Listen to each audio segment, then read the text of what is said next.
Hello and welcome to another episode of the Simon and Friends podcast. I'm Simon Short. Joining me this week is Peyton Davila of Two Peas on a Pod. Peyton, welcome in, man. How you doing?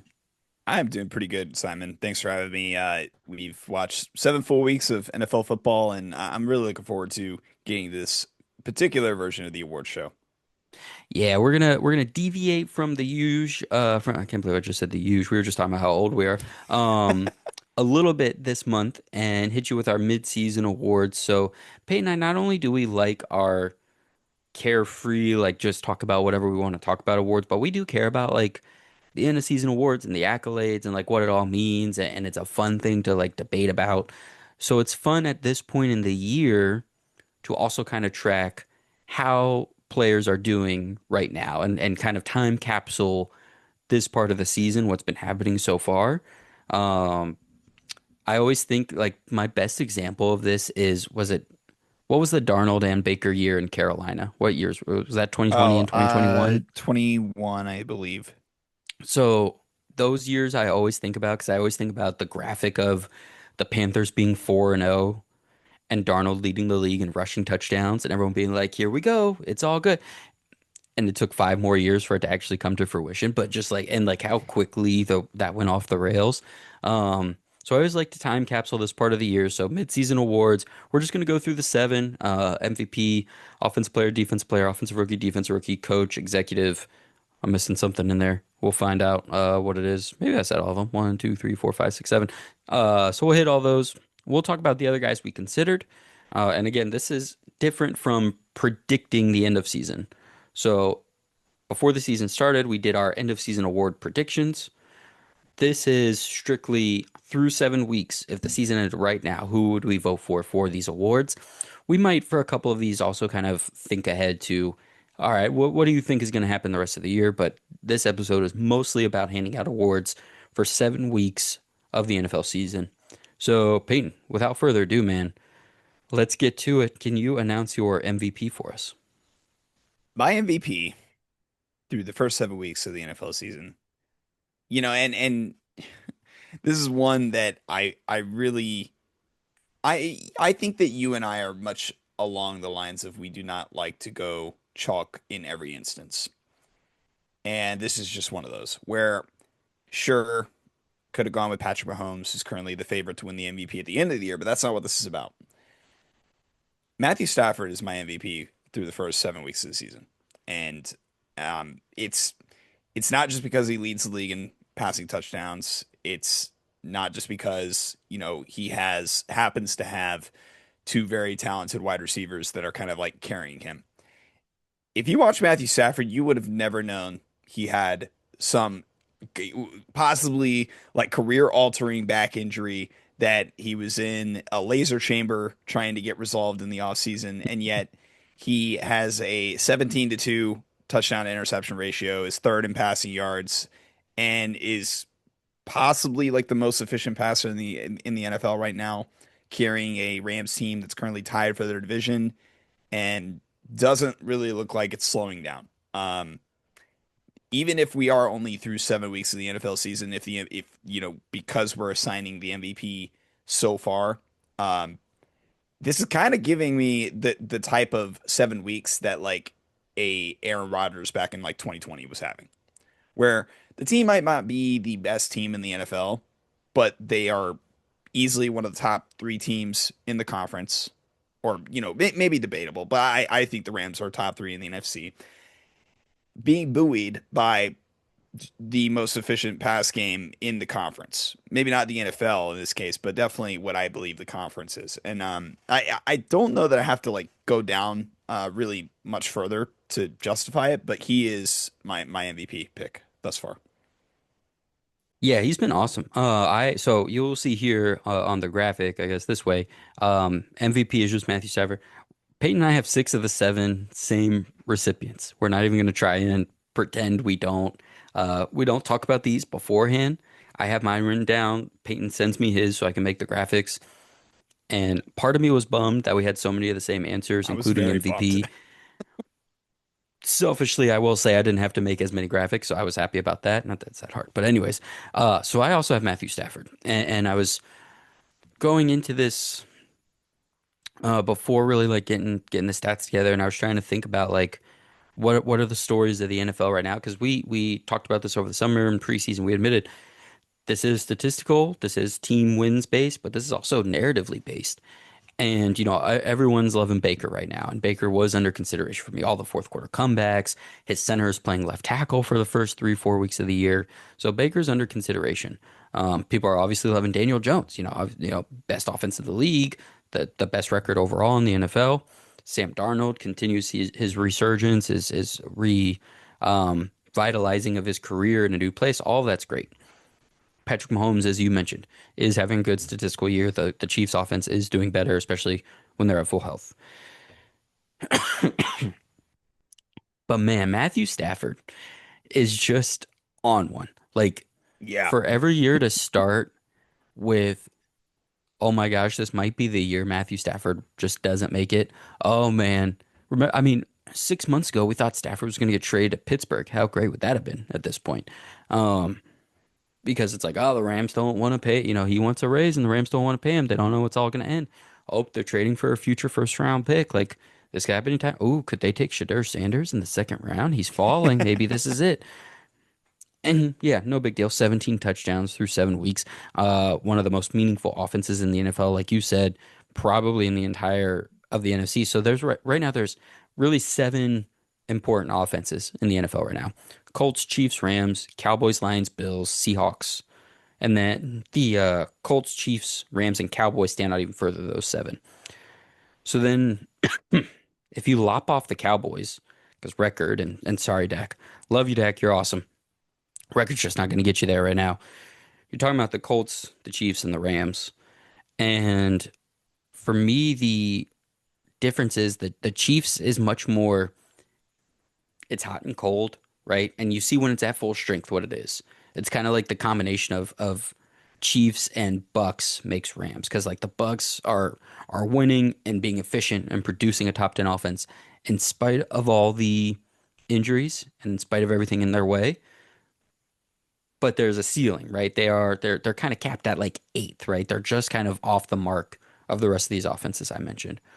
Whereas Kansas City, they have their guys and then they don't have their guys, and when they have them all, they're top three. So both really the Chiefs and the Bucks, because as the Bucks get healthier, we'll see what the Evans injury timeline ends up being. But Bucky Irving comes back, Godwin comes back, the offensive line gets healthy again. The Bucks could get into that top five. So I'm talking about Baker and Mahomes because I did have them considered. We got to talk about some other people here. Other teams you could talk about are like the Eagles because of their record. The Broncos, the Lions also have 5 wins, but like those quarterbacks aren't, Drake May's having an awesome season, but those quarterbacks aren't quite producing the top five offense that you look for. There are the Lions, of course. Goff almost made my consideration list, which would go against just about everything I believe in. Sorry, buddy. But then I'm looking at stats, and Goff was 29th out of 34 qualified quarterbacks in air yards per attempt. Like it's just like screens and drag routes to Amon Ra, and then swings to Jahmyr Gibbs, and that's the whole offense right now. There's not even a lot of like Jameson Williams happening, so like Yeah. that's just it keeps Goff right where I think he should be, which is just outside this conversation. And then Josh Allen's having another good year, but like they're relying even more on the run game. Narratively, we're kind of past that at this point.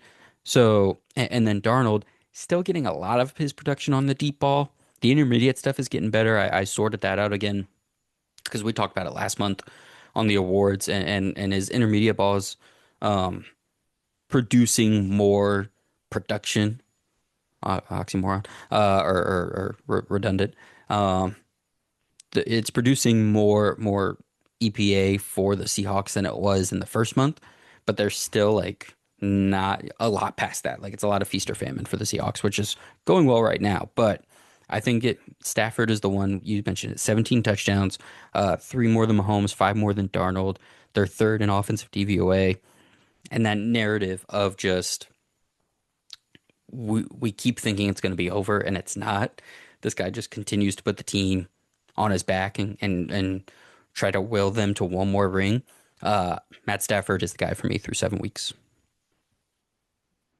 Yeah, and I think that when you when you look at what this offense does, like up to this point, the offense, while they have had decent running game production, a lot of the offensive success has been because of Stafford. Like if you look at their splits between like how what their success is whenever they pass the ball versus running the ball, the passing success rate is like it's so much higher right now for them particularly than the rush success rate. And I believe they only have like 4 touchdowns on the ground this year. So Mm. clearly, whenever they get into scoring position, not just in the red zone, but just like whenever they are trying to dial up these plays to score, it's all on Stafford through these first 7 weeks. And because of the way that we are doing this particular iteration of the awards, like there's not really anybody else in the NFL that is doing that through the air like he is. All right, let's get to our next award here. Peyton, what do you have for Offensive Player of the Year? Offensive Player of the Year is, I believe he's the favorite currently. This is one of the few Gotta be. favorites that I Hmm. I I kind of agreed with. It's Jonathan Taylor, running back for the Indianapolis Colts. And it's as simple as he's kind of the engine that makes this whole thing work. And they're currently 6-1, currently one of the best offenses in the NFL, just without any kind of caveats. Yeah, It's not statistically, they are the best offense, no matter what you look at. Hmm. like there were all the stats that came out about like how historically they were in points per drive. Hmm. I don't know where they stand currently after this past week. I'd imagine it's still pretty high up there because they still Hmm. had a pretty good offensive game. Um, but I think that if you take Jonathan Taylor out, the best way I could describe how I came to this conclusion is I tried my best to find how important this singular player is to the level of this team's success, right? And I do think that offensive player of the year, like very rarely can it go to a guy who's on a team that even if we think that they're going to be fine, that they're just kind of like a mediocre team, so to speak. Usually, a team's going to be pretty good. And right now, Jonathan Taylor leads the league in rushing touchdowns, leads the league in rushing yards. He has 100 more rushing yards than anybody else in the NFL, which is at this point a really big number in through Yeah, 7 weeks. that's a game and a half. Hmm. Yeah, I think that to me, this was probably the closest of any of the awards, other than maybe like Mm. I guess Coach of the Year. Because for me, it was between him and Christian McCaffrey. And the thing that I tried to focus in on is if you remove Jonathan Taylor from the situation and input average running back, right? Hmm. What happens to the overall success of the offense? And I think it drastically drops without Jonathan Taylor. I think Jonathan Taylor, from a just impact as a running back standpoint, does not has not his. I mean, maybe amongst like the quote unquote like football nerd community has always garnered the respect. But I Mm. don't think that like the general football like community has really understood how good this guy is Yeah. Hmm. historically. Like obviously he had his injury year, he had his holdout year that kind of took him out of the public eye during years where he was in his prime. And he Yeah, still is in his that's it. prime. Not Hmm. not to be, misconstrued or anything. It just so happens that like it seems like that year and a half may have kind of stunted his him hitting his stride a little bit and Yep. having like a 2 year or like a 3 year stint where he is just the dude at the running Hmm. back position. And I think that right now he's just kind of back to the 2021 version of JT that we saw early in his career before he started having the 10 years where he just wasn't on the field. Um, I guess the only other thing I'll say is like to me, I think that yes, you're probably going to talk about it. Like yes, having Daniel Jones and having a great offensive coach like Shane Steichen to design, and even I'll even give credit to like the offensive line being a little better than I thought it would be Hmm. because I did not think the Colts offensive line was going to be good after losing both Ryan Kelly and losing Will Fries, and they just put in Tanner Borlini and right that's I'm not messing that guy's name up, right? Nope. Yeah, you got it. Bortolini and Okay, I Matt thought I Goncalves. mispronounced it for some reason. Nope, nope, But nope. You like, got it. you I know, was sitting there wondering inputting if you were these. going to get Goncalves or not. Goncalves? I don't know if it's No, I Goncalves wasn't even gonna actually. try. I wasn't gonna try that. Concalvis. But either way, I've just been saying calves, Goncalves, because I just think about his calves, but I think it's probably Goncalves. That's probably the but right way to do it. but it just seems like he's back to being the possibly the best running back in the NFL just from a pure running standpoint. Yes, Mm. CMC may have the receiving stats to back it up, but like to me, if I'm being honest, a lot of that is situation based. And in a vacuum, I just think that Jonathan Taylor has the bigger impact on his team's success right now. This is my pick as well. Jonathan Taylor it says it right there, Offensive Player of the Year. You said it. If someone thought I didn't give Daniel Jones enough credit earlier in the MVP conversation, he has 10 passing touchdowns. It's awesome what Daniel Jones is doing, but Jonathan Taylor has more touchdowns than Daniel Jones has throwing touchdowns. Like I I'm sure I think Overall Daniel Jones has touchdowns. a couple rushing touchdowns, but Taylor Yeah. has I think 10 rushing and one receiving touchdown, something like that. Yeah. Um League leading 11 scores, his 697 rushing yards, like you said, more than 100 more than the next guy. The Colts are buying away the best offense in every statistical category. He's having his resurgent season. It's awesome to see. Like you said, he gets hurt in 2022. He's still banged up, coming off slow in 2023. We have the contract holdout stuff. Good year last year amongst all the turmoil, but this year with the offensive line, it is what it was supposed to be. It's constructed as it was supposed to be. It's not Kelly and Fries going in and out of the lineup.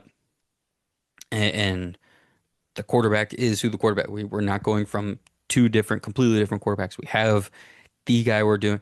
Like this offense just gets to click, and it's awesome to highlight some of the other guys you mentioned. Because I'm not, I could repeat everything you said about Taylor, but I completely agree, but I'm not going to. Um, Although actually, I did want to dispute one thing.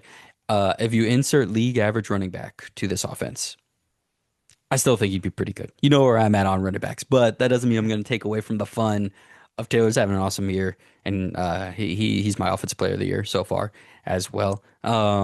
Christian McCaffrey, other guy I consider, like you said, he's leading the league with 981 yards from scrimmage, and he's doing it like almost exclusively as a receiver. Like the run game in San Yeah. Francisco is not good right now.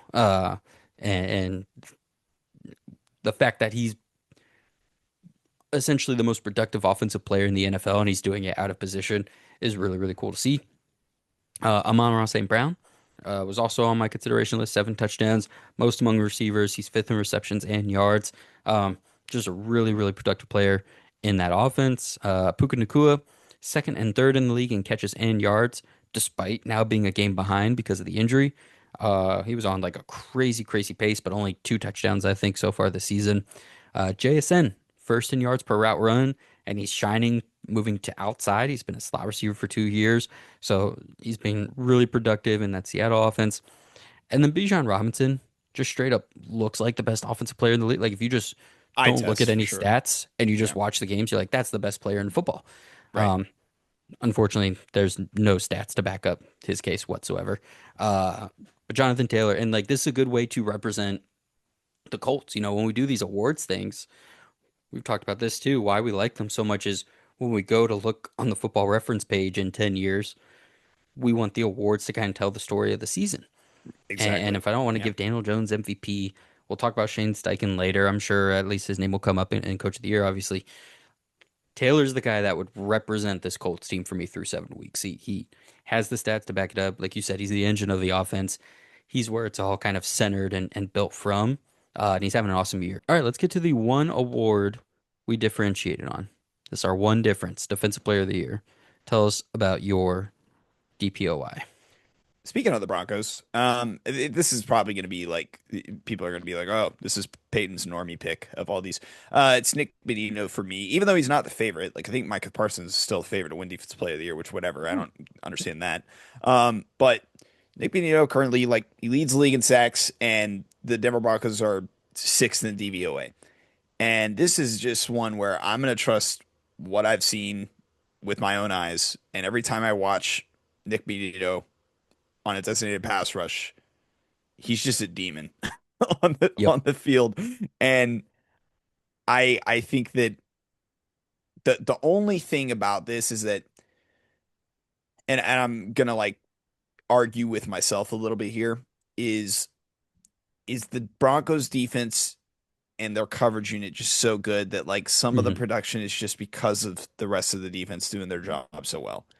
And like yes, but at the same time, like Benito even last year was a pretty big reason for why the Broncos were a top defense down the stretch. Like it's not just, oh, you know, a lot of these are coverage sacks or coverage hurries or, he's getting in the backfield because they're having to make the QB hold on the ball to forever. Like he's Hmm. legitimately winning on a lot of pass rush reps. And so I think that for me, it was really between him and Aiden. And Aiden was my pick preseason. And I the thing with Aiden is I I wonder if just like the health thing for the Mm. Lions as a whole is going to diminish the quality of the defense to the point where maybe his impact is not as great as it has been thus far. Hmm. Um, and I think it was just I kind of wanted to just play this one a little on the safer side and go with the guy that I know is on a defense that hasn't had any like major losses thus far, Yep. and just looks like it's going to be pretty good for not it's like we said, this is through the first 7 weeks, and like their Yeah, defense has yeah. been pretty Hmm. good thus far. So like I think that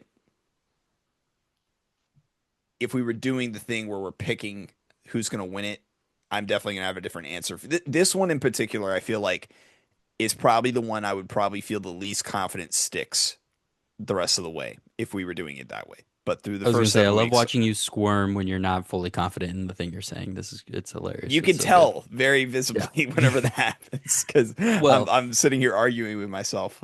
if it makes you feel better, since this is the one time we're not literally holding hands walking down the street with our awards, um, Benito was my runner-up, and Aiden Hutchinson was my pick. So I was also down to these two guys. And it's funny because a lot of the same, our analysis is the same, but we lie on different sides of the same coin for which thing we're valuing. So let me go back to Benito for a second. To your point of being worried about how much is the coverage helping him. Benito is third in the league in quick pressures. It's really tied for second with 16.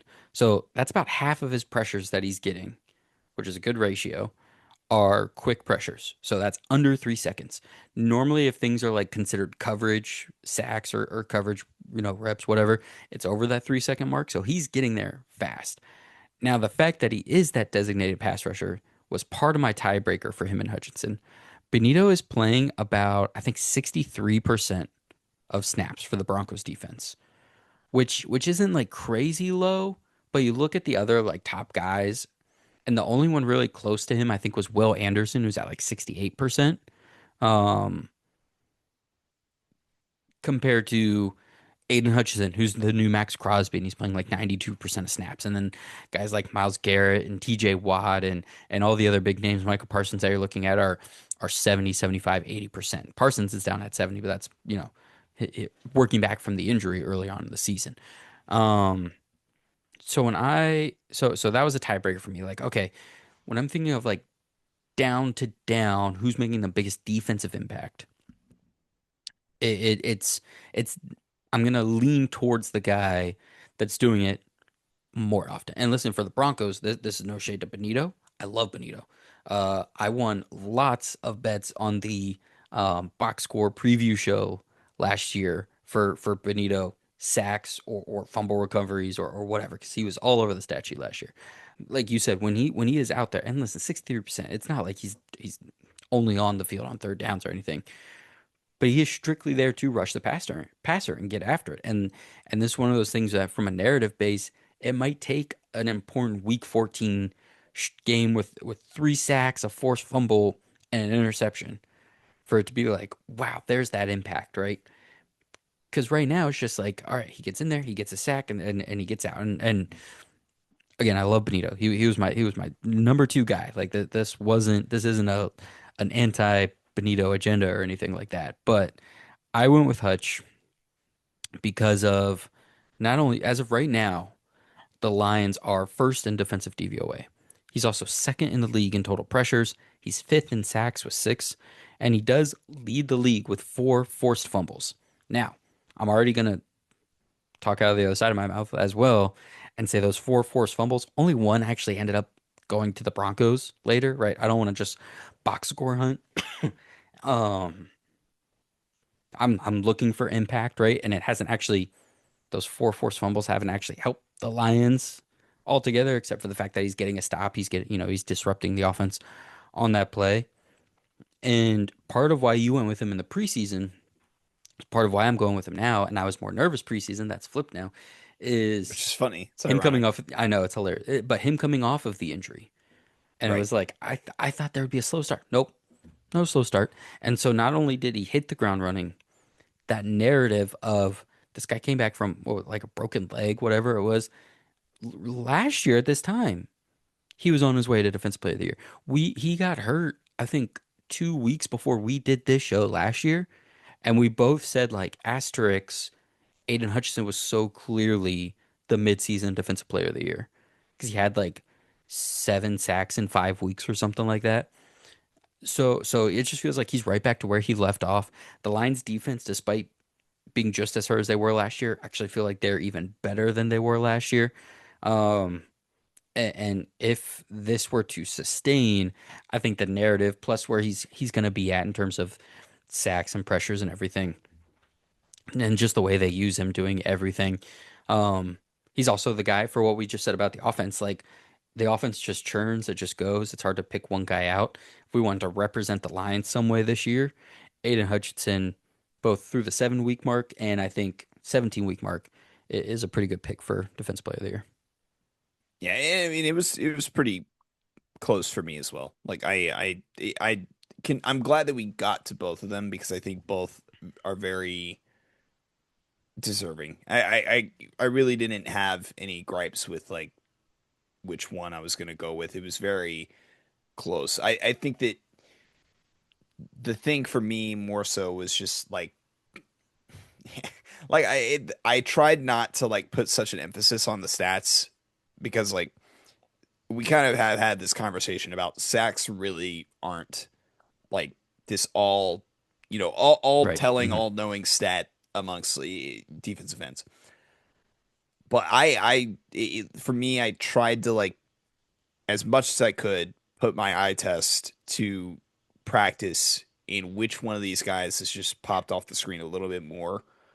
And it's just Benito through the first 7 games has just edged out Hmm. Aiden. But I promise you that like if I'm gonna pick one where I'm gonna say this guy's probably gonna be better across like a healthy 17 game season, I'm gonna pick Aiden every time between the two. I wonder what the voters would do if we get to the end of the year and let's say a couple of these defenses ahead of the Broncos kind of fall off, and the Broncos are that like top three defensive unit again. And we're like, well, last year we didn't have a clear winner, and so we just picked the clear best player on the best defense in Right. Pat Surtain. But then let's say statistically, Benito has a really good, let's say he gets to 15, 16 sacks Sure. or more. Are they going to look at that and be like, can we vote for a different guy On the same on the same defense. team Right. when last year we said that this guy especially because cornerback is so hard to like pin down statistics for Right. anyways, Quantify where they're yeah, not going to anything have a for. statistical reasoning to say like, oh, Sertan fell off a little bit. I just wonder I wonder how voters would handle that. I think that would be really interesting.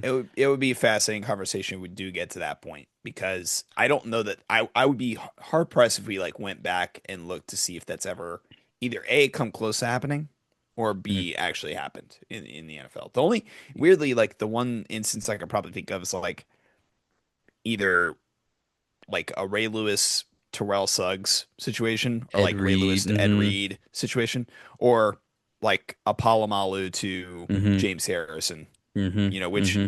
which I I'm not I do know a lot, but I can't rack that off the top of my head if like that's ever really happened in NFL history. So it would be interesting to see if that could be a situation that we run into because, and I would expect personally, I would expect like as long as Aiden's healthy. Oh, looks like Simon found something then. I'm like I'm like a school kid just Yeah, skipping down the hill on the first day of summer vacation. Um, right to Pro Football Reference. Love this opportunity. You nailed it, my friend. Ed Reed for the Ravens won it in 2004. Ray Lewis won it in 2003. Um, I wonder if I click specifically on voting, if I forget how far back they were actually doing these guys, like the multiple individual people. So let's votes. see. Yeah. Ray Lewis was sixth in '04, the year that Ed Reed won it. So he only had one vote to Ed Reed's 20. The year before, when Ray Lewis won it, wow, that was also the year Jamal Lewis won Offensive Player of the Year. Um, Ray Lewis won it, and Ed Reed was not on the voting ballot, but Ray Lewis had 43 of the like 47 votes. Let's go back a little further. Bruce Smith won it for the Bills in '96, and Bryce Paup won it the year before in '95. New York Giants again. Oh no, that's Lawrence Taylor back-to-back years. And then you'd have to go back to the 1970s Steel Curtain Pittsburgh Steelers. 3 years in a row, a different winner each year. Jack Lambert in That's '76, insane. Mel Blount in '75, and Mean Joe Green in '74. Love to see it. All right, hope everybody enjoyed that trip down memory lane. So yeah, that would be really interesting. The modern day Steel Curtain, the Denver Broncos, absolutely. Couple other honorable mentions here. Will Anderson, Miles Garrett, their teams just aren't good enough to really get them Yeah. there. But Will Anderson and the Texans, especially one to highlight. They are third in defensive DVOA after kind of a, that offense put them at such a rough start the first couple weeks, but they've gotten to that elite defense we expected. They're first in points allowed at 14.7 per game. Anderson's also top 10 in pressures. And as we discussed, he's at least on pace for double digit sacks. So that'll be like borderline getting him in the conversation or not. We said if he could get 12 to 14, he could really be a front runner for it. Double digits was kind of the minimum, though. He's on pace for that. Um, let's see who else here. The Seahawks got a shot at my guy Ernest Jones through seven Yeah. full weeks. They might be the best defense. I think they're the team most consistently that's just been in the top three every single week for defensive DVOA. They're second right now, sixth in points, 10th in yards, fourth in yards per play, ninth in EPA. Jones is the leader and the Roquan Smith of that defense. And he already has 3 interceptions so far this season, but nothing screaming out as elite yet. But he's on his way to an All Pro season. Last guy I will mention, especially because you mentioned him, it's kind of a surprise pick right now. Micah Parsons. Yeah. I wanted to Now, get your thoughts on that. the 3 sack performance in Week 7 against the Cardinals is proof of concept of what we've been waiting for. In no world would I give it to him right now, but I think there's a very clear projection of like maybe it took the 7 weeks to get fully acclimated, to get fully healthy, and he is just ready to go. This Packers defense right now is top 10. I am kind of the belief that the defensive player of the year, unless the statistics are like out of this world, a la TJ Watt in whatever year that was, um, it should be one of the very best defense. There tends to only be 2 to 3 really truly meaningful defenses in the NFL each season. And so I would like the player to come from that group. So I don't know if the Packers will get there, but he leads the league with 61 pressures. They are top 10 and he's got 3 of his like 4 whatever sacks just from last week. So if that's going to get him back on pace and it's not going to be a 3 sack week every single week, but I see a very clear projection where he's top 5 in sacks, leading the league in pressures. They're a top 5 defense. And then we have the narrative of the Cowboys just traded this guy. Um, Micah Parsons is one I didn't really consider for tonight, but I'm very much keeping an eye on for the end of the season.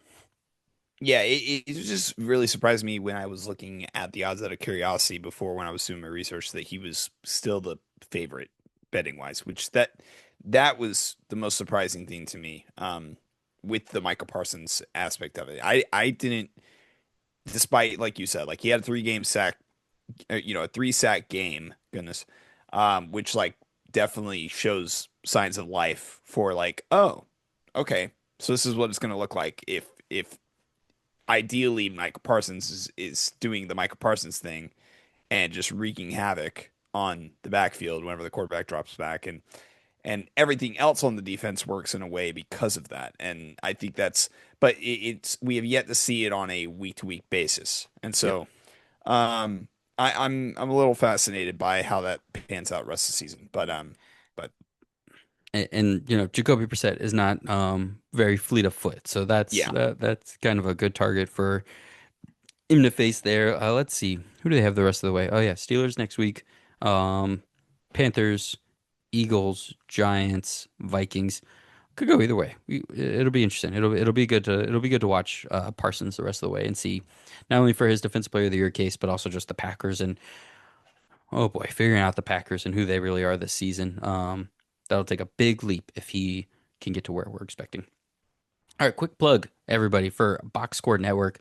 Here are all the pods on Box Score Network. If you're here on YouTube, check out our YouTube channel there as well. We recently already started putting draft content up for next year. So, stuff that you've seen on this pod, stuff you might have seen from Pro Football Enterprises, Ben Parker's channel, as well as some unique content that we'll have different from these channels. You can see on the Box Score Network YouTube channel.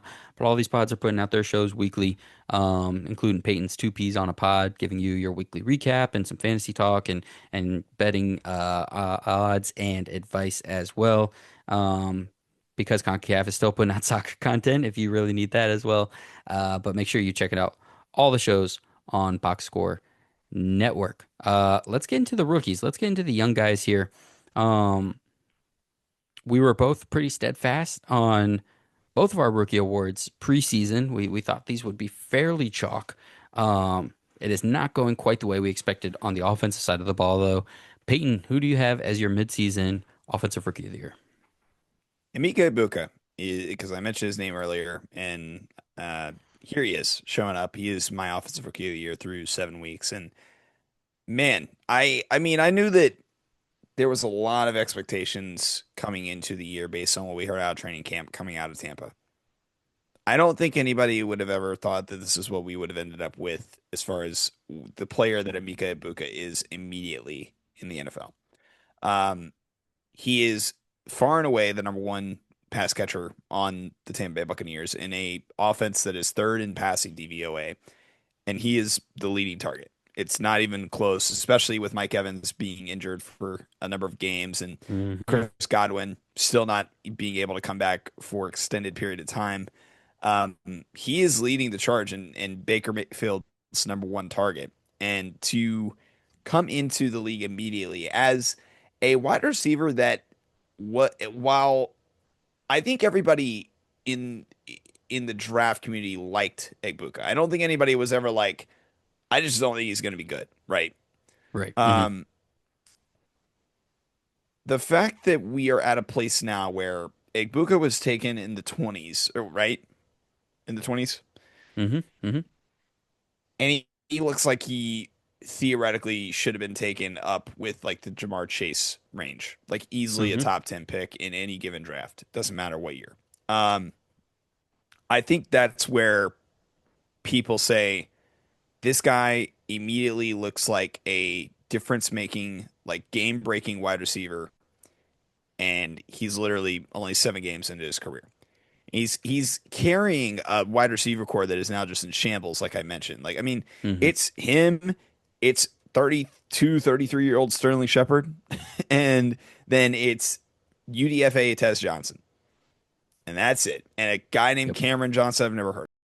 And the Bucks passing offense is still, while it may not have been what it was like the first 6 weeks after that Lions game, Yep. I think it's still going to be fine as long as Yep. Igbuka's healthy. And so, um, so yeah, like some people might make the argument, oh, it's because Baker's been that good. I think some of the credit does have to be Doesn't given matter. to Igbuka. Yeah, 100%. yeah. So, I think this one was. I don't know if there was. I mean, I know there's a couple other candidates for this category, but I feel like this is probably a lot of people's choice if they had to make it today. There are honorable mentions. There are people I will shout out, but Ibuka was the clear choice. He's one of four rookies with 500 yards and 5 touchdowns this season, but he's the only wide receiver. The other three are all running backs. Yeah. He is one of four wide receivers in the NFL to hit those numbers, and he is the only rookie of that group, and he's doing it not in the like Juju getting to play across from Antonio Brown year when he had his great first 2 years. Um, he is the number one guy, like you said, with Mike Evans and Chris Godwin being out for so much of the season. Um, I like that he's also being moved around a lot. People thought he might have to be a slot only kind of guy. He's 2/3 to 1/3 outside to slot reps this season, so he's already proving to be very versatile and be a downfield option, as well as be the guy that can feel out the open spaces of the defense. So Ibuka is just fantastic right away. Other guys, just a shout out. I didn't really consider any of the running backs, but shout out to Genty and Scadaboo and Hampton and Merritt trying to make a run game happen for bad to mediocre teams. Shout out to the 10 offensive linemen that have played 300 or more snaps so far. If I had time to grind the tape on these guys, I probably would have picked one of them just to give it to you. But just to say the names: Kelvin Banks, Josh Connerly, Will Campbell, Armand Membu, Jared Wilson, Tate Radledge, Josh Simmons, whatever's happening there, Ariante Ursary, Jonas Avainae, and Connor Colby. Shout out to those 10 guys playing all those snaps as rookies. That's I want to go back and actually track who as a rookie is playing a lot of snaps and how that tends to go for these offensive linemen. Sounds like a summer project. There are Did you nine. mention? Oh, go ahead. Continue. Nope, nope. Go ahead. Did you mention? Can you go through that list of names that you mentioned like at the top that were not the Ray offensive linemen? Zabel was the running backs Scattaboo, Hampton, Merritt, Genty. Yeah. Okay. All right. Continue. Continue. Sorry. Nine rookies with at least 300 yards from scrimmage and a touchdown. Five of those guys are backs. One is Aronde Gadsden, and then Ibuka, and then my two runner-ups, who I'm going to mention now. So when you watch Carolina, Ted McMillan is so obviously legitimately good, which is fantastic. But the production is just not there. Two touchdowns, 1.8 yards per route run. There's just not enough happening in the Carolina offense to give him this award. But I just want to highlight and say it's awesome that he is so clearly a good wide receiver. We love that here. The Box Score Network draft group was probably the most consensus, highest, and least worried about Ted out of every draft stuff I was seeing. And then Tyler Warren also passes the eye test and matches with the production. 33 catches, 439 yards, three receiving touchdowns, plus four runs and an additional rushing touchdown. He's lining up all over the formation as we hoped. 51% in line, 20%, 26 in the slot, 13% out wide, 8% in the backfield. And he's just behind our winner in yards per route run at 2.2, which is ahead of guys like Garrett Wilson, Jalen Waddle, Nico Collins. So there's nice stuff happening from these other guys, but Emeka Egbuka is clearly the choice here. Um, I think the way we do you have a dark horse guy that back half of the year I mean, could jump Egbuka for you? I think there's a case. I don't know that he would actually end up doing it because, like, I mean, if Brock Bowers and guys like that, like a Kyle Pitts, aren't going to win Offensive Rookie of the Year, then like, why would Tyler Warren? But Hmm. um, I think that if yeah, no, it's got to be Ibuka because I mean, I was gonna say like, maybe there's a case for like what for maybe Ginty just gets like a ton of usage, but like ultimately the Raiders offense They're is not too going to be good bad, enough for that to happen. Yeah, they're and they're and just they're not not even good fun to enough. watch. Like Yeah, Scadaboo is honestly my closest, just because of the fun factor. Like yeah, if the Giants are just scrappy the rest of the way, yeah, and he just keeps getting all this hype, like he might just win it out of sheer like yeah. popularity and vibes. Um, Ibuka's dealing with an injury right now, right? He missed week six, He I want to actually say, and then he was banged up during the last primetime game against the Lions. yeah. Um, so if he starts going through it a little bit, I will say for Warren, the case for him over Pitts and Bowers is Warren is a key component on the best offense in the NFL. Yeah. But I think you're I think the overall production is going to be too. He would need the like Sam Laporta double digit touchdowns and be on the best offense and do all the things he's doing. So Correct. that would be hard to get to with Jonathan Taylor eating the way he is. Yep. Um, all right. Anything else on offensive player of the year or offensive rookie? Um, I find it. I mean, like, I guess we didn't really talk about the quarterbacks much, Oh just yeah, as an idea. I forgot. Currently, I think Jackson Dart, if I remember when I looked at the odds, is the favorite to win, which Oh my God, that's I think that's hilarious. that's a default like because it just seems like historically it's, oh, if this quarterback starts X amount of games and he doesn't play terribly, it's usually going to go to the quarterback unless there's like a historic season, right?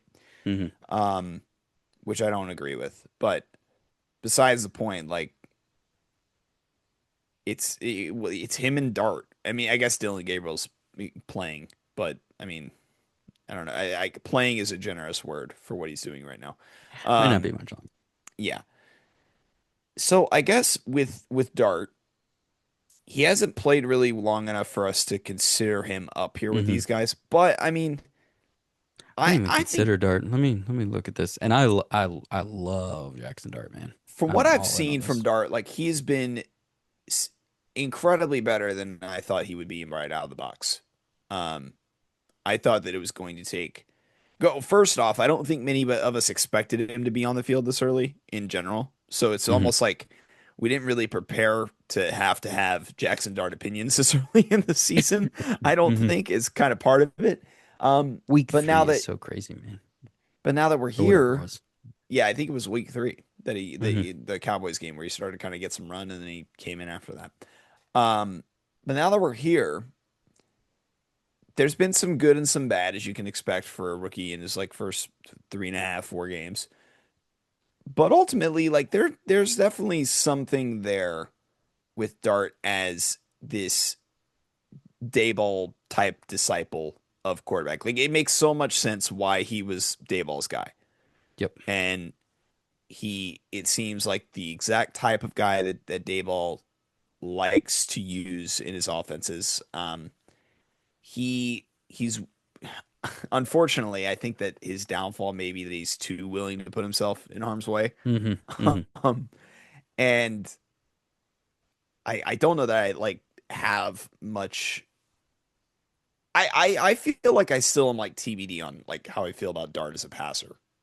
Um, as a runner, I think he's pretty dynamic. But passing wise, I mean, there was just a couple of times in that Broncos game where he had so many turnover worthy plays that I almost don't want to give him credit for like the things that he did because it was almost like not only the interception that he actually threw, but the two that he didn't throw were just as bad. So I feel like he still has that like three interceptions game against the University of Florida back at Ole Miss. That's still in him somewhere, and it just hasn't kind of come to fruition yet. Um, but with Cam, and I guess the other quarterback that theoretically was in this discussion to start the season, like Cam Ward's just, I mean, we can't really do anything with him. Like he's just kind of just out there, and Yep. just not a whole lot to take away from it. Yeah, the Cam Ward thing is such a bummer. You're totally right on Jackson Dart. I didn't give him any real credence, and I think I was highest on Dart of our whole group in that draft. I love Dart. Um, Similar to Scatterboot, like it's just all like vibes and fun. Didn't really I'm not really taking it seriously. I don't think they'll Right. ultimately end up like performing well enough. But I mean, again, like Scatter, like he could just go off on a couple more primetime games and be really exciting. Because offensive rookie of the year with quarterback, it's kind of just pass fail. Like, were you Yeah. a good starting quarterback your rookie year? Yes. Okay, here's the award. And like right now, Ward just isn't, and that's not detrimental. Like I'm not thinking he shouldn't have been the pick or anything. It's just like this was a terrible season. Your head coach is already fired. Your play caller right now, like, was a play caller like several years ago at this point. Like, it's just gonna be what Caleb Williams' year was last year. Yeah. If hopefully there's less, federal investigations and things like that, and your head ends coach doesn't become your head coach at any point. But we'll see. TBD. Also, man, Bryce Young also had a completely random interim head coach. Don't Yeah. be the first overall pick, fellas. You don't want to do it. That check ain't worth it. Um, yeah, didn't consider Ward at all.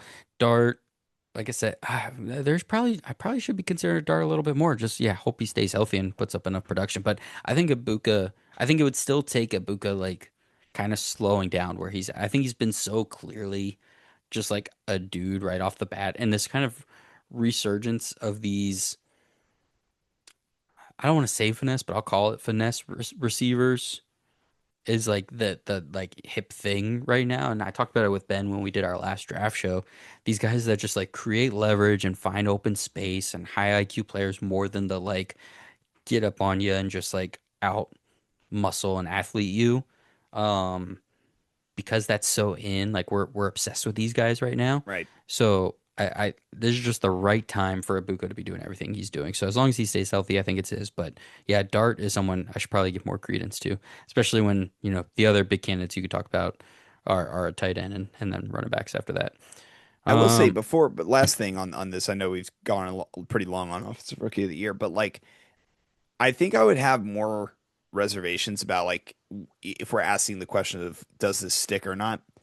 I would have more reservations if, the rest of the wide receiver core were healthy, but like I have no idea when Chris Godwin's going to look like Chris Godwin again. Mike Evans is out for mhm. the year, so it's just like he is the guy in that Yep, offense. And yep. so until further notice, he's just going to get to like he's going to be the guy who makes the passing offense work. Yep. Um, from a at least from a pass catching standpoint. Because even when these other guys, like, let's say there is a world where Godwin and Evans are actually back both in the lineup, like with no pitch count.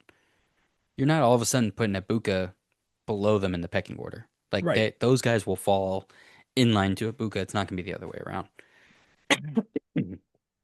Oh boy. All right.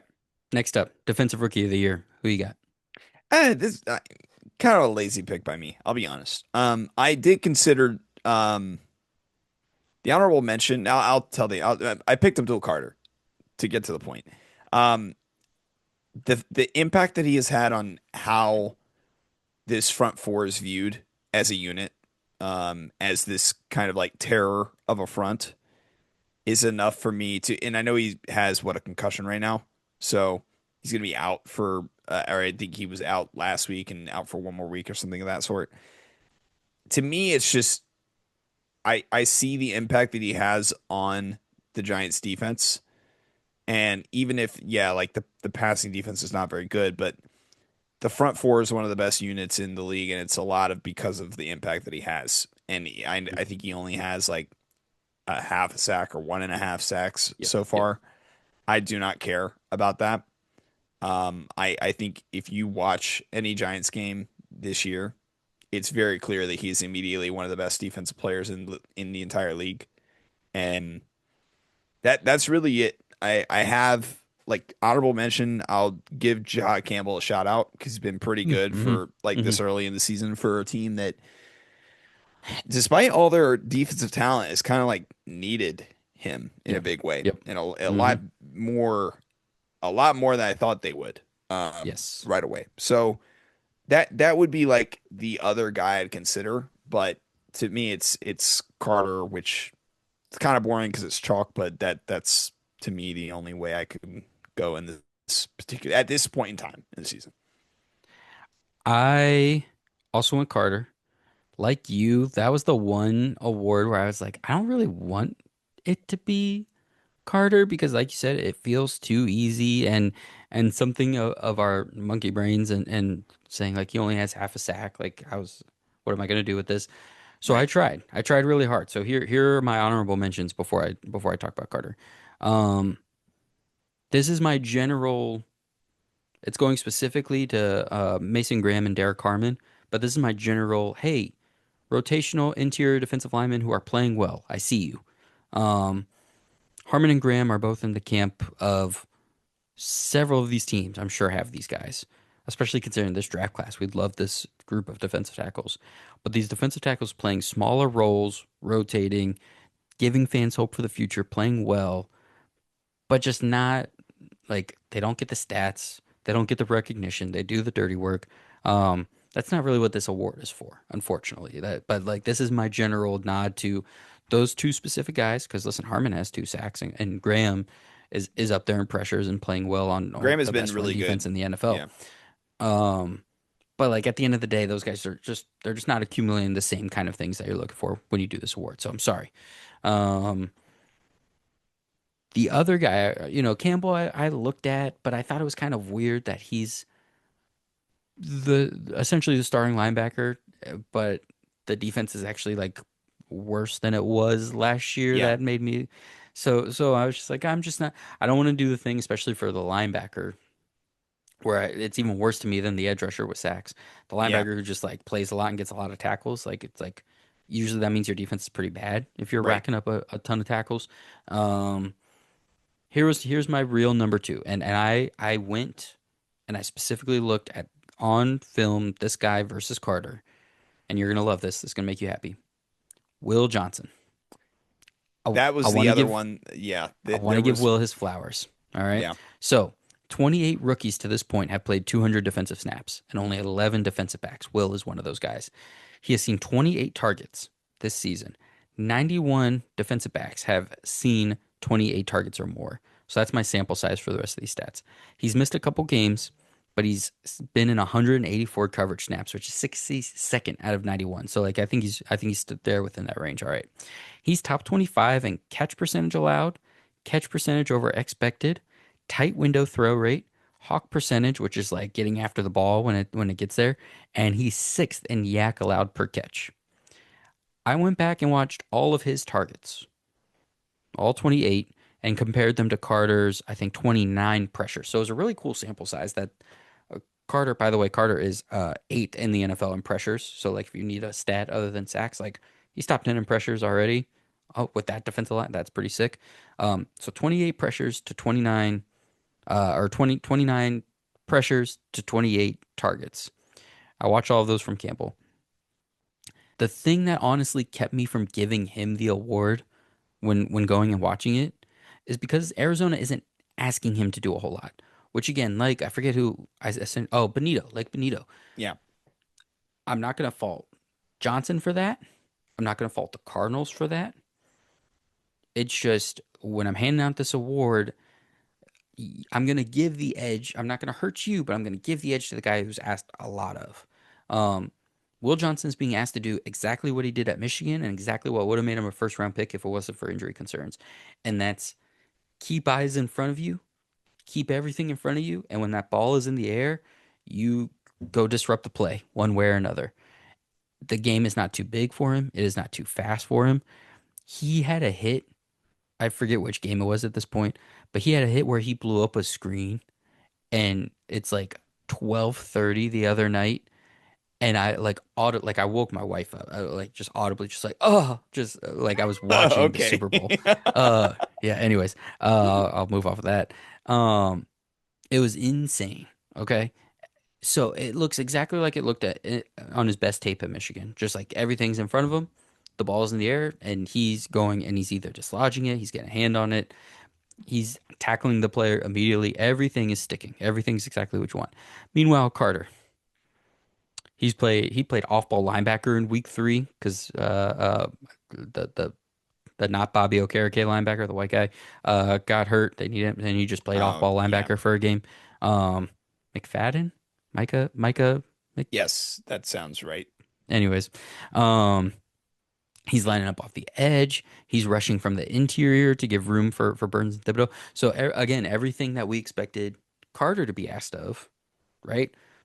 Probably I don't think I actually thought he would play a full game of off-ball linebacker in week three of his career, but he did.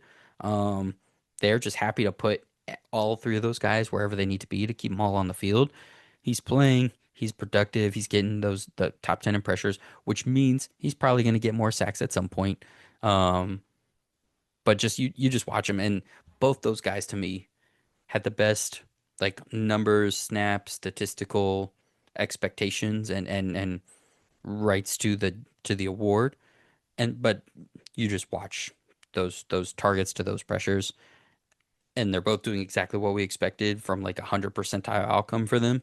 And just what Carter's asked to do and what he's doing and accomplishing is just more and harder to do and closer to the ball, more impactful. So I went with Carter.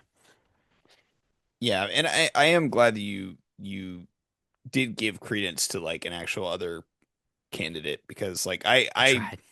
you tried, yeah. And I mean you don't have to try and sit here and convince me to like make Will Johnson versus Carter argument a thing because like I don't remember exactly where everybody else was on, back in draft season along, forever and a day ago kind of thing.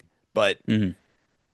I know I was on Will Johnson like is going to be good Island, and I don't know who else was there with me. So it is good to see like right away like that the speed, like you said, everything like the speed, he is very much made for the league immediately out of the box. And so, but Carter just seems to be the more game breaking, impactful, versatile player right away. That's the teams. I mean, I would be interested to see like,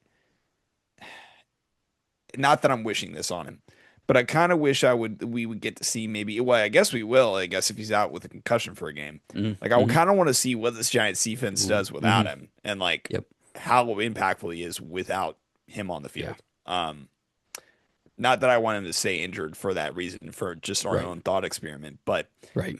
it will be kind of interesting to see just how much worse, or maybe like just how stable that defensive front seven is, with or without him. Anyways, yeah, that's all the thoughts I had for defensive rookie of the year. Great point. All right, so those are our player awards. We have the two leadership coach executive of the year awards up next. Peyton, who do you have for coach of the year?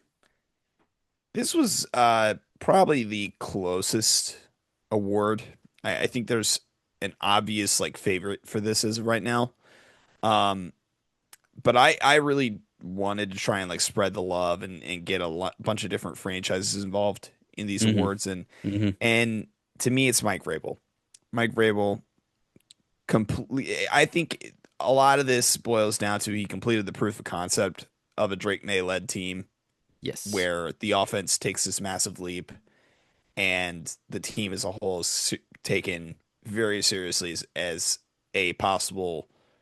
I don't even know that we necessarily thought they would be like contender status, but it's starting to look Hmm. like in this version of the AFC that they can actually compete, Hmm. in a real way. Not Yep. like, oh, you guys are going to make it to the playoffs. That's cute. No, it seems like given early returns on this team that so far they are up to snuff with the class of that conference. And I don't think that that's where we thought we would be 7 games into the season.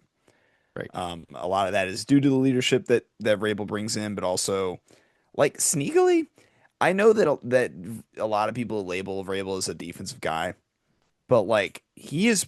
If you go back to his tenure when the Titans were really good, they had like some underrated offensive efficiency with Derrick Henry, Tannehill. Like the Tannehill, he. I don't want to say he single handedly revived that dude, but like that dude was done for in Miami, Yep. and Hmm. goes to Tennessee and has like a really good, career resurgence there. Um, in a weird way, kind of like one of the early proofs of concepts of like, the Darnold or Baker The Mayfield retread. models. Hmm. Yeah. Hmm. And so for him to come in and just improve the offense from an offense that was what, bottom five last year Hmm. to now, Hmm. I believe they're like 11th or they're like borderline Yep. top 10. Yeah, they're like somewhere Yes. right there in Hmm. DVOA. Um, it's just a massive jump. Um, the defense is not great. Mm-mm. It's Nope. it's still not good. I would argue that to me is fine, given that I think that defense I think does typically take a little more time to kind of Yes. like mesh than offense Hmm. does, Hmm. whenever you bring in a new coaching staff. So I'm gonna give him a little bit of grace there, but for the most part, I think he's done an incredible job of establishing a true like, it's gonna sound so basic and so generic, but like a winning culture in an environment that Yep. like didn't have a winning culture for like 3 years, Yep. um, probably longer. Um, and one last thing, I think that this is weirdly, and this is like just a credence to his coaching more than anything. I think there's a lot of coaches that wouldn't do what he's doing with Travion Henderson right now. Hmm. Hmm. And I know that their run game is not like this amazing Right. Nope. unit, Mm-mm. but it's like it's fine. It's like Mm, passable. mm, And despite Ramondre Stevenson turning the ball over, and despite Ramondre Stevenson being kind of like the guy from the previous regime and the guy who is not really a true difference maker in the position, right? But is fine. right. This coaching staff drafts Travion Henderson in the second round as like his clear replacement.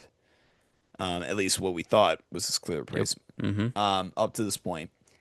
And despite all the ball security issues, despite all that, Vrabel it has enough wherewithal to like just kind of like block out the noise and like block out. It doesn't matter where we draft this dude. Like Yep. we are going to put our best dude out there, even if he's turning the ball over. And it seems like despite everybody else being like, give Travion Henderson the ball, he's clearly like a better playmaker. Their offense is just better with Ramondre at running back, despite what a lot of us probably would say. And I think that Mm. it sounds like I'm giving him credit for doing something like for not doing something, but I think it's easier said than done given like the optics of that. That you're going to spend a draft pick on this guy and he's not going to see the field and not going to take over a guy who can't hold on to the ball.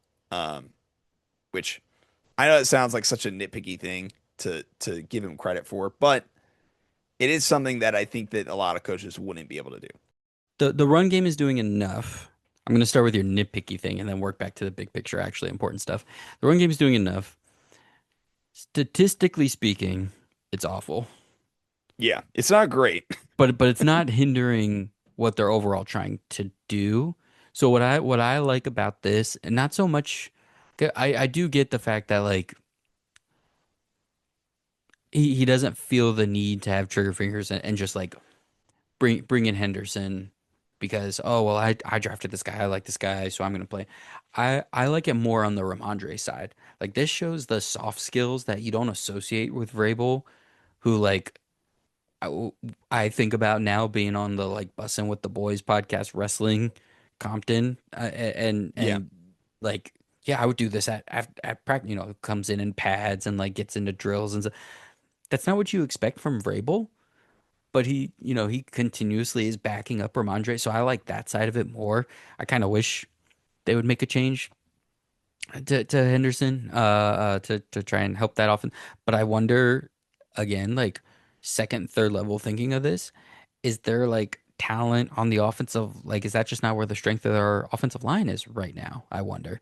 Um, Again, I want to watch those young guys especially, but there's still some things that aren't super exciting on that offensive line. So I wonder if it's partly, hey, I don't think we're gonna be able to implement a good run game anyway. So instead of running our second round rookie into a brick wall and just like crushing his confidence and letting him fumble the ball a bunch of times, maybe because that was what he said about Ramondre initially, right? On yeah, fumbles, like, well, he's getting blown up every play.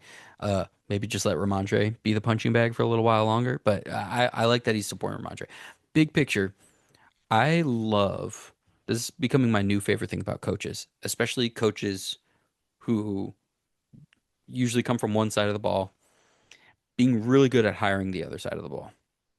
So like Todd Bowles, we'll talk about in a little bit, is just hitting on offensive coordinators, right? Vrabel hits on offensive coordinators. yeah. LaFleur to Arthur Smith, you mentioned all those years. And now bring like having the it takes humility to bring Josh McDaniels back. Like you bring Again, a guy from the Belichick tree right.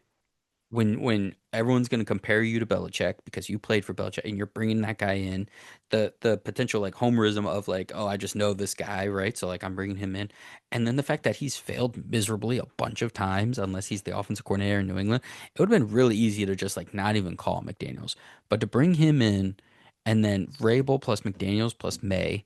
You said it, 11th in DVOA, 7th in EPA per play, and first in success rate. Still at this point, and how many times do we see a new head coach with a first or second year first round quarterback? And we still don't know if the quarterback's any good at this point, or we still don't know. You said this proof of concept that May is the guy. Like Caleb Williams right now, we're still like, we think so. Like it's still trending the right way, it looks like. Jaden Daniels, like too banged up this whole season right now to really know. Trevor Lawrence, we're on the fourth head coach, and we're like, I don't know, maybe. We're like, okay, cool. No, this trio works. McDaniels, Vrabel, May. Like sky is probably the limit, but like more importantly, like this can work. That this can be a thing. That's awesome. To your point about the defense, yeah, the defense isn't that good. I don't really care. I don't even care how good it gets necessarily. If you really want to win a Super Bowl, you need to get to a certain level. But none of his Titans defenses were really all that good, by the way. The DVOA finishes for his 6 years there: 17th, 17th, 28th, 10th, 19th, and 18th. Only one like above average finish, and it was 10th. Um, but it's the overall leadership, mentality, maturity that goes with what's happening in New England right now. And they're atop the AFC East with a win and a game over the Bills. And if it wasn't for all those turnovers against the Steelers, they'd be 6-1 on the season. They'd be right there with the Colts. And Let a me talk about some stupid of the other. game against the Raiders in week 1, which It, I don't. dude, it That's makes. And those were the first two games or two of the first three. yeah. Wow, you take those early season blunders out, man. This is a whole different ball game. Um, Quickly, some honorable mentions. I mentioned this already. I considered Bowles heavily. He was my runner-up. With the coordinators, he keeps losing, continues to hire new ones. All the injuries plaguing the offense this year, winning close games takes good execution, good coaching. Um, and he's getting a little more bold each year as he gains trust in Baker. I love that. He's a little like Tomlin with the like when you go for it on fourth down and when you really push the envelope like at the end of halves.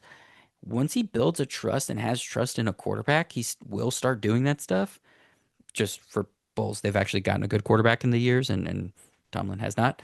That's a different conversation for a different day. Um, but Bulls super considered, and like at this point, we thought he would be thrown to the Wolves after Brady retired, and like all the credit to him. And he's an awesome coach. I freaking love that. Dan Campbell gets consideration for nailing the coordinator hires again. The defense yet again being all banged up, and they're just still winning games. No excuses.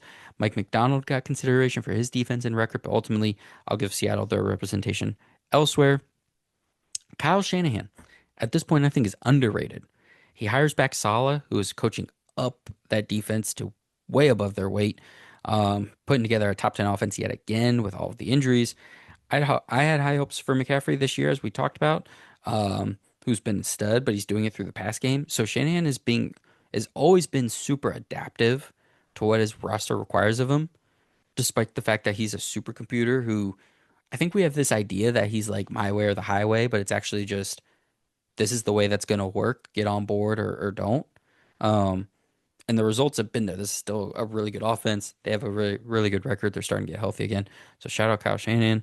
And then finally, Shane Steichen should get consideration because I guess, best record in the league and best offense and the unexpected team and unexpected turnaround and all of that stuff. But I value the process as much as the results, and I think we both do. And so I don't really want to give Shane Steichen credit for the fact that he fell bass backwards into this offense with Daniel Jones, considering everything that happened with Anthony Richardson, considering it was a competition for Jones and Richardson, and like all the reporting was it was a really close competition all the way through. Um, so like there's just like if there's a billion universes, there's like 500 million of them where Anthony Richardson is just the quarterback.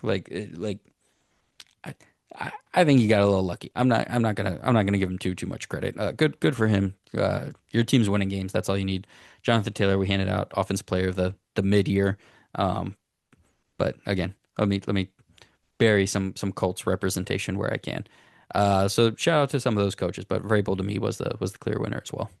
What's funny is whenever you first told me like, oh, we have all but one the same, obviously as the show's gone on, I kind of figured out, oh, because we figured out early on it was the DPOY. Hmm. I thought that before the show started that this would be the one that we were different on. So I was actually, whenever I noticed that, oh, you were gonna have Vrabel, I was a little surprised you didn't have Steichen. So, but I'm glad Oh you no, like gave that explanation because that makes a lot more sense why you forget would have Steichen. picked him. Yeah. Forget him. Same reason I there's there's no way he was like sitting in the office and he was like, I know we'll have a top three offense if we play Daniel Jones. He was like, what gets me not fired? What Right, right, where can right. I win? How can I Where win can I win? 7 games Yeah, and I have was the gonna say 13th eight. best offense? Who okay, Daniel Jones can give me that. Okay. All right. I know Richardson could give me a top three offense, but he could also give me a bottom three offense. So I'm just not gonna do it. There's no way. There's no way Right. he knew this. Um, no credit. No credit. Anything else here? You want to get to our last one? No, I think that you know what? Okay, one more thing on Vrabel. I'll give him credit because Vrabel is one of the few coaches that actually does kind of have a pretty big fingerprint on like the way the roster is built.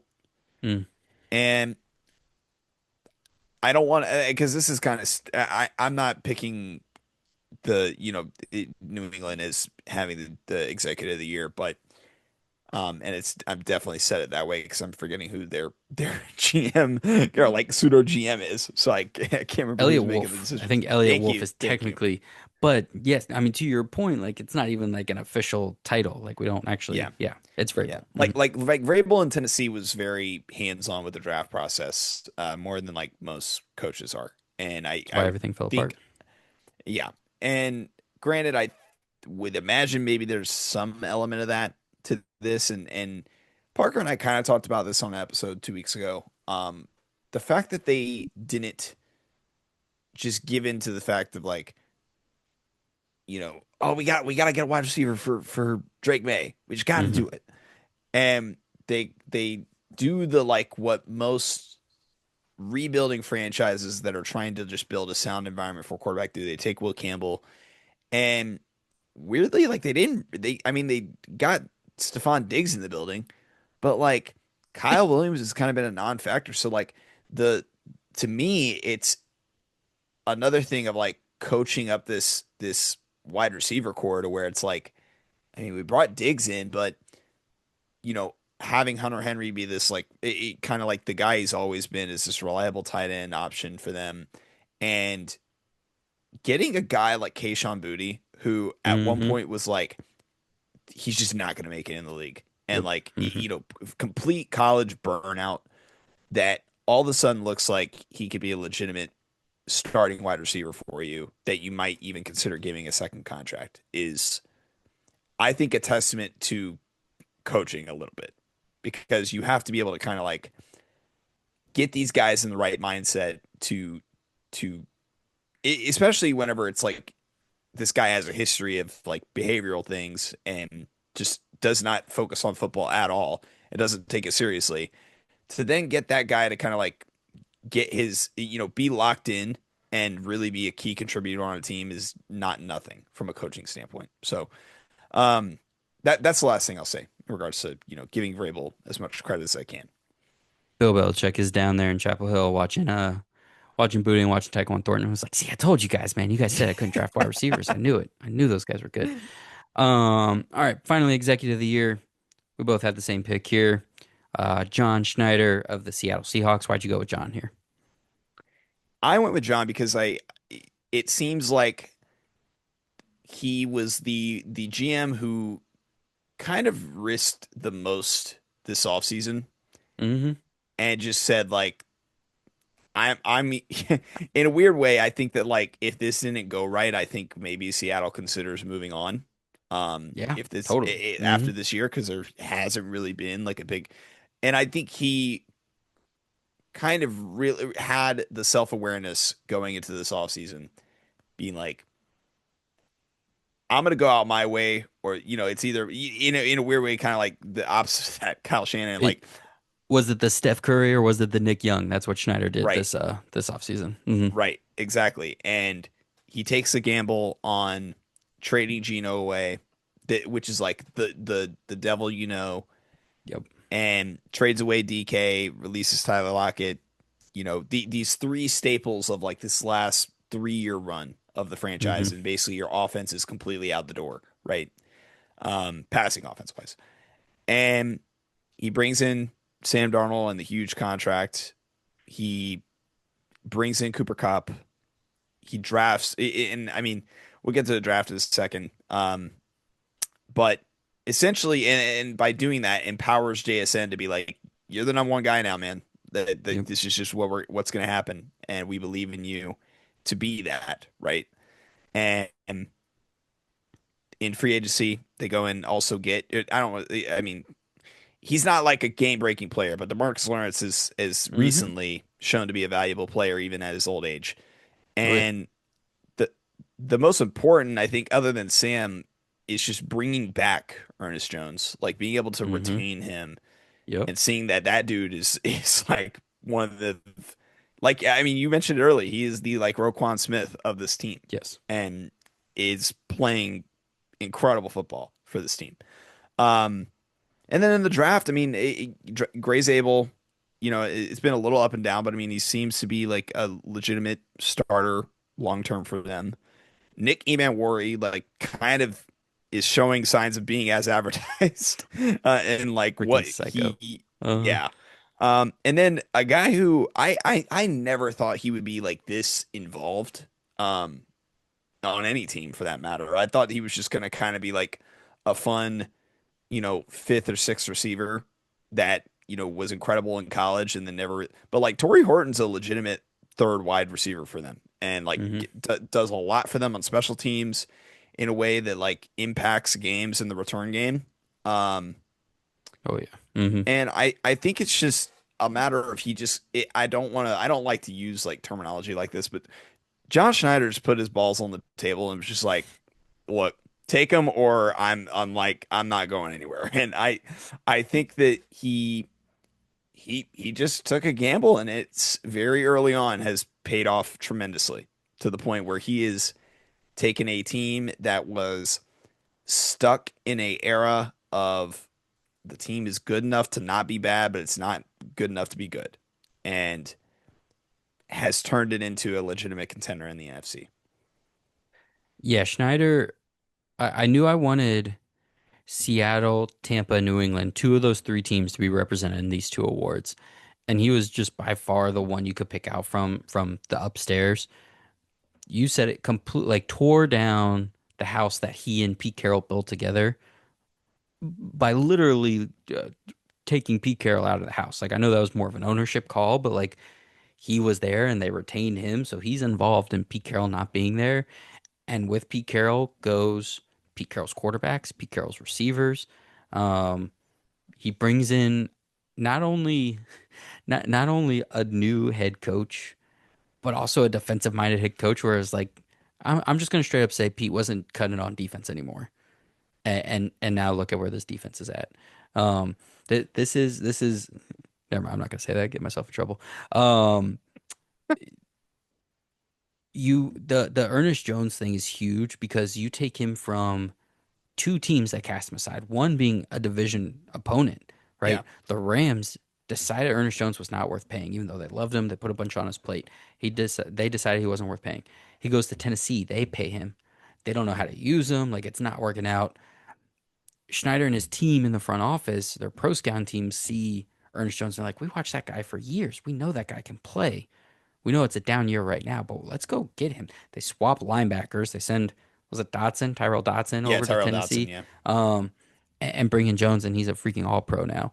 Um, Obviously, the Sam Darnold thing, we talked about that all off season. If people are on YouTube, and first off, hi, welcome and thank you. But you didn't get the whole thing about Darnold. You're paying probably 70 to 80% what Gino probably wanted from Seattle to stay there and be their quarterback as he had been their quarterback. And I know it's a big number, but it's essentially that year to year type contract. So you're getting what you paid for and more for Darnold probably. But to make that kind of swap because you're saying, I don't want to be tied to the older guy, I'll take the swing on the young guy and see what happens. Um, that's huge. You mentioned some of the guys I was going to mention in terms of recent acquisitions, but like Byron Murphy, the draft pick, AJ Barner, that's playing out well right now. Gray Zabel, I don't know why he didn't make my 300 snap count minimum offensive lineman in the offensive rookie of the year award, but he's in that obviously. Josh Jobe, as a veteran free agent, comes in last year and he's played big snaps for them. Um, just every move they've made just has been a hit for the last two seasons. So they're playing great right now. They're one of the best, most well-rounded teams, and the guys they moved on from aren't having such great times. Like DK's Yeah. doing okay in Pittsburgh, but like Carroll and Gino are obviously having a hard time. Russ is benched, and Tyler Lockett just got released by because he couldn't play enough for the Titans. Um, it's tough out here, and so Schneider's coming out on top. So shout out to him. And in Seattle, that is going well for them all around. Peyton, anything else for you as we sit here middle of the season, kind of looking ahead, getting ready for week 8? I do think that like, one thing you talked about a little bit before we started recording is just that like there's there's not as many good teams right now as we think there might be. And so to me, it makes me wonder if like are we really going to have some kind of like mid-season renaissance where we feel really differently about how the league looks Hmm. at the end of the year and how a lot of these teams that have told the story through the first 7 weeks, how much they really change. And like, are like realistically speaking, we you kind of gave out the list of those teams that we tried to represent through these picks. Like, how many of those are just going to be like wiped off the face of the earth come, week 15, 16?